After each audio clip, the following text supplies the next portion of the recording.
One of the parts of a resumption that's really important is to find comparable properties. So a valuer will need to look at what are the properties that are comparable to the one that's being taken to work out what the value of those are.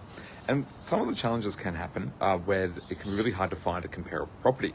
And so the idea is that you find comparable properties in the local area, and then really valuers need to go further out and further out and further out until they find some sort of comparable property that has a valuation on it, and in the last year or two. It can be really tough in some situations to figure that out. So sometimes you have to look at other factors in relation to the property.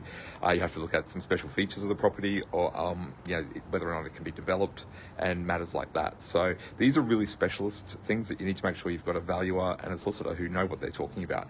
We work with valuers who have really extensive experience in this area and know all the ins and outs to make sure that you get the right compensation. So if you're affected by a resumption and you think that there's some unique features about your property, come and see us, because we'll be able to show you how we can get a good valuation that will make sure you get compensated the right amount for your property, I should say.